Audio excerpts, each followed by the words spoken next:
Good morning, students. So today is 15th October. On day Thursday. So मैं already the star and the solar system chapter start ਕੀਤਾ ਹੋਇਆ ਸੀ. So we start further reading. So further reading start ਕਰਦੇ ਹਾਂ.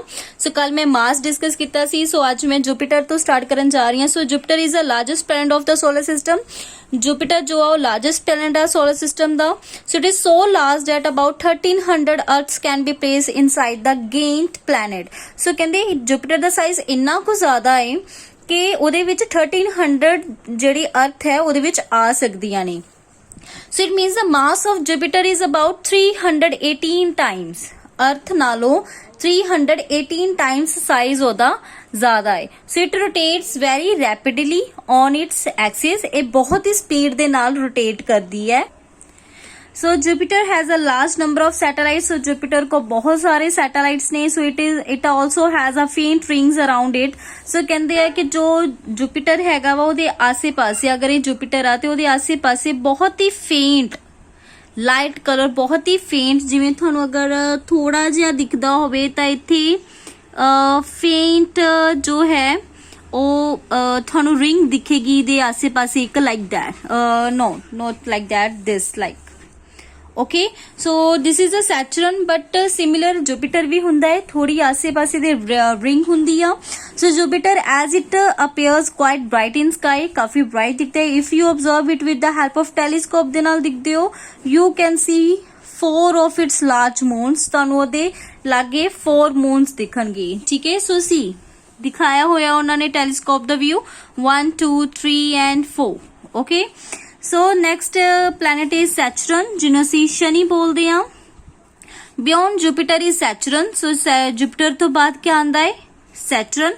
So which appears yellowish in color. Yellowish color ਦਾ ਲੱਗਦਾ ਹੈ. So what makes it unique in the solar system?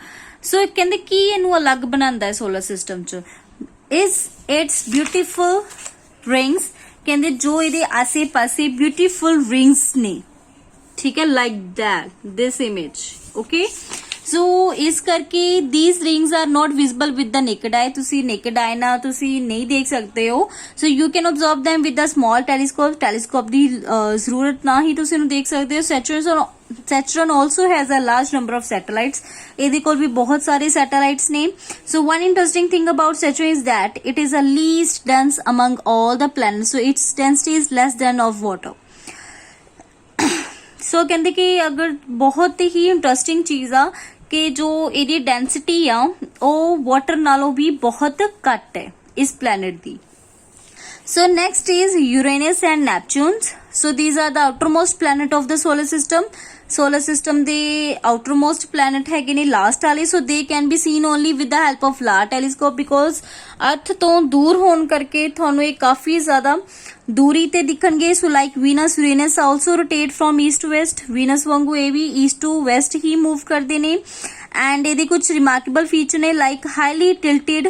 Coffee tilted ਮਤਲਬ ਸਿੱਧਾ ਨਹੀਂ tilt ਹੋ ਕੇ ਇਹ ਰੋਟੇਟ ਕਰਦੇ ਨੇ. ਠੀਕ ਹੈ. ਸੋ as a result in its orbital motion it appears to roll on its side. ਏਦਾਂ ਲੱਗਦਾ ਹੈ ਜੋ ਕਿ ਉਹ ਆਪਣੇ ਆਪ ਨੂੰ ਹੀ ਰੋਲ ਕਰ ਰਿਹਾ ਹੈ. So the first 4 planet Mercury, Venus, Earth, Mars are much nearer the sun. ਅਗਰ ਕੋਈ ਪੁੱਛੇ sun ਦੇ ਲਾਗੇ ਕਿਹੜੇ ਕਿਹੜੇ planets ਆ the Mercury, Venus, Earth, Mars and Mercury sun ਦੇ ਬਹੁਤ close ਹੈ and that's why they are very hot planet. Temperature coffee high ਹੈ. The other 4 planet they are called inner planet.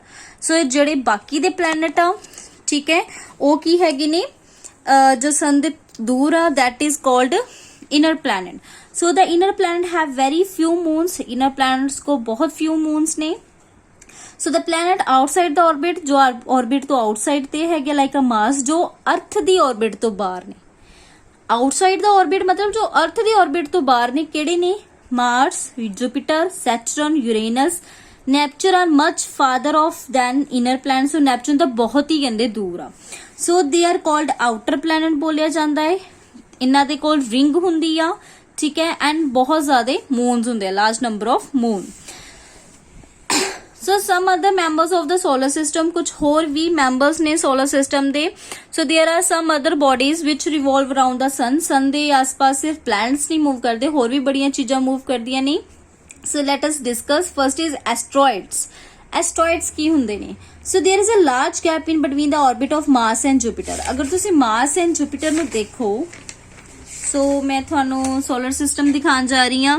So ਅਗਰ ਤੁਸੀਂ Mars and Jupiter ਨੂੰ ਦੇਖੋ, ਇਹਨਾਂ ਦੇ ਵਿੱਚ ਬਹੁਤ ਡਿਸਟੈਂਸ ਆ, ਠੀਕ ਹੈ. ਸੋ ਇਹਨਾਂ ਦੇ ਵਿੱਚ ਬਹੁਤ ਡਿਸਟੈਂਸ ਆ. ਸੋ ਕਹਿੰਦੇ ਇਸੇ ਡਿਸਟੈਂਸ ਕਰਕੇ number of small object, this gap, ਜਿਹੜਾ ਇਹ ਗੈਪ ਆ, ਠੀਕ ਹੈ, ਜਿਹੜਾ ਇਹ ਗੈਪ ਆ, ਸੀ ਦਿਸ ਗੈਪ.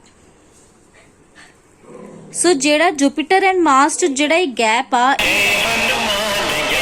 ਜਿਹੜਾ ਇਹ ਗੈਪ ਆ, ਉਹ small object that revolve around the sun, ਕੁਝ ਸਮਾਲ ਆਬਜੈਕਟਸ ਨੇ ਜੋ ਆਸ-ਪਾਸ ਮੂਵ ਕਰਦੇ ਹਨ. These are called asteroids. ਅਸੀਂ ਇਹਨਾਂ ਨੂੰ ਐਸਟਰੋਇਡਸ ਬੋਲਦੇ ਹਾਂ. So asteroids can only seen through large telescope. ਤੁਸੀਂ ਜਸਟ ਇਹਨਾਂ ਨੂੰ ਲਾਰਜ ਟੈਲੀਸਕੋਪ ਰਾਹੀਂ ਹੀ ਦੇਖ ਸਕਦੇ ਹੋ. Now next is comets. Comets क्या होते हैं? Comets are also members of our solar system. So they revolve around the sun. Sun ਦੇ आसपास move करते हैं in high elliptical orbit, highly elliptical orbit like that. ठीक है? So like this के move कर रहे हैं ਉਹਦੇ ਲਾਗੇ.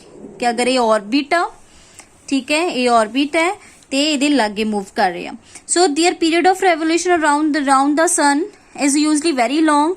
ਇਹ ਬਹੁਤ ਟਾਈਮ ਲੈਂਦੇ ਨੇ, ਠੀਕ ਹੈ, ਇੱਕ ਚੱਕਰ ਲਗਾਉਣ ਚ. So comet appears generally as a bright head. ਤੁਹਾਨੂੰ ਦਿਖਦਾ ਹੈ ਕਿ ਕੋਮੇਟ ਤੁਹਾਨੂੰ ਦਿਖਦਾ ਹੈ ਕਿ ਜਿਹਦਾ ਹੈਡ ਬਹੁਤ ਬ੍ਰਾਈਟ ਹੁੰਦਾ ਹੈ ਐਂਡ ਇੱਕ ਲੌਂਗ ਟੇਲ ਹੁੰਦੀ ਹੈ. ਅਗਰ ਤੁਹਾਨੂੰ ਯਾਦ ਹੋਵੇ ਜਾਂ ਤੁਸੀਂ ਦੇਖਿਆ ਹੋਵੇ ਬੇਟਾ ਕਿ ਸਮ ਟਾਈਮ ਐਟਮੋਸਫੇਅਰ ਦੇ ਵਿੱਚ ਤੁਹਾਨੂੰ ਦਿਖਦਾ ਹੈ ਕਿ ਇੱਕ ਵਾਈਟ ਕਲਰ ਦੀ ਸ਼ਾਈਨਿੰਗ ਲਾਈਨ ਨਿਕਲਦੀ ਆ, ਪਿੱਛੇ ਕਾਫੀ ਲਾਈਟ ਲੌਂਗ ਲਾਈਨ ਹੁੰਦੀ ਹੈ ਐਂਡ ਅੱਗੇ ਡਾਰਕ ਹੈਡ ਹੁੰਦਾ ਹੈ. So the length of the tail grows in size as it approaches the sun. So ਇਸ ਤਰੀਕੇ ਦੇ ਨਾਲ ਤੁਹਾਨੂੰ sun ਦੇ ਵਿੱਚ ਇੱਕ long line ਦਿਖਦੀ ਹੈ. So ਕਹਿੰਦੇ bright ਕਿਉਂ? ਕਹਿੰਦੇ ਜਦ ਤੱਕ ਇਹ sun ਤੱਕ ਪਹੁੰਚ ਜਾਂਦੀ ਤਦ ਤੱਕ ਇਹ line ਇਸ ਤਰ੍ਹਾਂ long ਹੁੰਦੀ ਜਾਂਦੀ ਹੈ.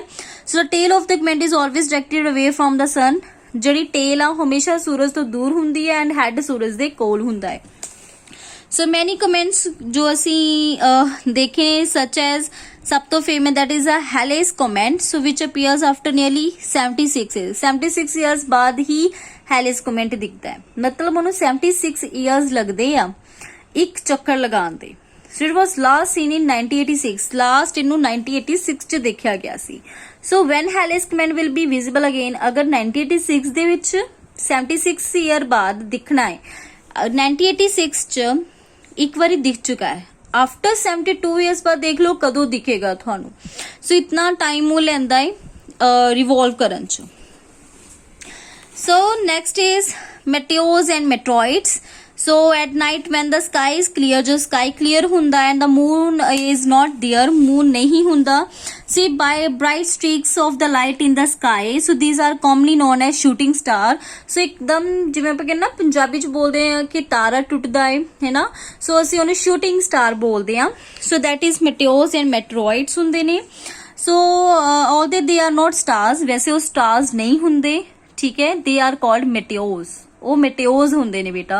ਸੋ meteor is usually small object ਹੁੰਦਾ ਹੈ, occasionally enter the earth atmosphere. sometimes ਉਹ ਜਦੋਂ orbit ਚ move ਕਰ ਰਿਹਾ ਹੈ planets ਦੇ, ਤਾਂ sometimes ਉਹ ਜਿਹੜਾ meteor ਹੈ ਉਹ ਅਰਥ ਦੀ orbit ਚ ਆ ਜਾਂਦਾ ਹੈ. ਅਰਥ ਦੀ orbit on ਕਰਕੇ ਜਦੋਂ ਅਰਥ ਦੇ ਲਾਗੋਂ ਪਾਸ ਕਰਦਾ ਹੈ, at that time it has very high speed. ਉਹਦੀ ਬਹੁਤ ਜ਼ਿਆਦਾ ਹਾਈ ਸਪੀਡ ਹੁੰਦੀ ਆ. So the friction due to atmosphere heats it up and then ਜਦੋਂ ਅਰਥ ਦੇ ਲਾਗੋਂ ਨਿਕਲਦਾ, ਉਹਦੀ ਆਰਬਿਟ ਚ ਆਉਂਦਾ, ਤਾਂ ਉਹ ਬੜੀ ਸਪੀਡ ਦੇ ਵਿੱਚ ਹੁੰਦਾ ਹੈ, ਜਿਹਦੇ ਕਰਕੇ ਉਹ ਜੋ ਮੈਟਿਓਰ ਹੈ ਉਹ ਹੀਟ ਕਰ ਜਾਂਦਾ ਹੈ. ਠੀਕ ਹੈ, ਜਦੋਂ ਅਰਥ ਦੀ ਆਰਬਿਟ ਚ ਆਉਂਦਾ ਹੈ ਜੋ ਮੈਟਿਓਰ ਹੈ ਉਹ ਹੀਟ ਕਰ ਜਾਂਦਾ ਹੈ. ਹੀਟ ਕਰਨ ਦੇ ਕਰਕੇ ਫ੍ਰਿਕਸ਼ਨ ਪੈਦਾ ਹੋਣ ਕਰਕੇ ਹੀਟ ਪ੍ਰੋਡਿਊਸ ਹੁੰਦੀ ਆ. ਸੋ ਜਿਹਦੇ ਕਰਕੇ ਉਹ ਗਲੋ ਕਰਦਾ ਐਂਡ ਇਵੈਪੋਰੇਟ, ਕੁਇਕਲੀ ਇਵੈਪੋਰੇਟ, ਮਤਲਬ ਕੁਝ ਸਮਟਾਈਮਸ ਉਹ ਹਵਾ ਦੇ ਵਿੱਚ ਹੀ ਖਤਮ ਹੋ ਜਾਂਦਾ ਹੈ, ਗਲੋ ਕਰਦਾ. So that is why the bright streak last for very short time. So that's why ਕਹਿੰਦੇ ਆ ਕਿ ਸਮਟਾਈਮਸ ਸਾਨੂੰ ਇੱਕਦਮ ਬ੍ਰਾਈਟ ਸਟ੍ਰੀਕ ਦਿਖਦੀ ਆ, ਕਿ ਆਪਾਂ ਕਹਿੰਦੇ ਤਾਰਾ ਉੱਡਦਾ, ਇੱਕਦਮ ਬ੍ਰਾਈਟ ਸਟ੍ਰੀਕ ਦਿਖਦੀ ਆ ਔਰ ਇੱਕਦਮ ਹੀ ਉਹ ਲਾਈਟ ਹੋ ਜਾਂਦੀ ਆ. ਸ਼ੋਰਟ ਟਾਈਮ ਲਈ ਸਾਨੂੰ ਇੱਕਦਮ ਐਂ ਦਿਖਦਾ ਹੈ ਕਿ ਇੱਕਦਮ ਚਮਕਦੀ ਚੀਜ਼ ਆਈ ਐਂਡ ਦੈਨ ਖਤਮ ਵੀ ਹੋ ਗਈ. ਠੀਕ ਹੈ, ਸੋ ਸਮ ਮੈਟਿਓਰਸ ਆਰ ਲਾਰਜ, ਕੁਝ ਲਾਰਜ ਹੁੰਦੇ ਆ ਜੋ ਅਰਥ ਸਰਫੇਸ ਤੇ ਪਹੁੰਚ ਜਾਂਦੇ ਆ, ਕੰਪਲੀਟਲੀ ਇਵੈਪੋਰੇਟ ਨਹੀਂ ਹੋ ਪਾਉਂਦੇ. ਸੋ ਦਾ ਬੋਡੀ ਡੈਟ ਰੀਚਿਸ ਅਰਥ, ਉਹਨੂੰ ਅਸੀਂ ਮੈਟਰੋਇਡ, ਜਿਹੜੀ ਬੋਡੀ ਹਵਾ ਦੇ ਵਿੱਚ ਇਵੈਪੋਰੇਟ ਮਤਲਬ ਹਵਾ ਦੇ ਵਿੱਚ ਹੀ ਖਤਮ ਹੋ ਜਾਣਾ। ਅਗਰ ਜਿਹੜੀ ਚੀਜ਼ ਨਹੀਂ ਹੁੰਦੀ ਖਤਮ, ਅਰਥ ਸਰਫੇਸ ਤੇ ਆ ਕੇ ਡਿੱਗ ਜਾਂਦੀ ਆ, ਉਹਨੂੰ ਅਸੀਂ ਮੈਟਰੋਇਡ ਬੋਲਦੇ ਆ। ਸੋ ਮੈਟਰੋਇਡ ਹੈਲਪ ਸਾਇੰਟਿਸਟ ਨੂੰ ਹੈਲਪ ਹੁੰਦੀ ਆ ਇਹਨੂੰ ਇਨਵੈਸਟੀਗੇਟ ਕਰਨ ਦੀ ਕਿ ਉਹਦਾ ਮਟੀਰੀਅਲ ਕਿਹੜਾ ਹੈ ਜੋ ਸੋਲਰ ਸਿਸਟਮ ਦੇ ਵਿੱਚ ਇਸ ਤਰ੍ਹਾਂ ਮੂਵ ਕਰਦਾ ਹੈ। ਸੋ ਸਾਇੰਟਿਸਟ ਨੂੰ ਬਹੁਤ ਇਹਦੀ ਹੈਲਪ ਹੁੰਦੀ ਆ। Then artificial satellites, you all know ਕਿ ਸਟਾਰਟਿੰਗ 'ਚ ਹੀ ਪੜ੍ਹਿਆ ਸੀ कि आर्टिफिशियल सैटेलाइट की हुंदा है। Artificial satellite are those which are man made satellites, ठीक है। सो केड़े ने जो इंडिया दे सैटेलाइट्स ने, that is Insat, IRS, Kalpana 1, आइडोसैट एक्सेट्रा, ये जो सैंड कीते ने, इन्हें फंक्शन किया वैदर फोरकास्टिंग दे विच हेल्प करता है।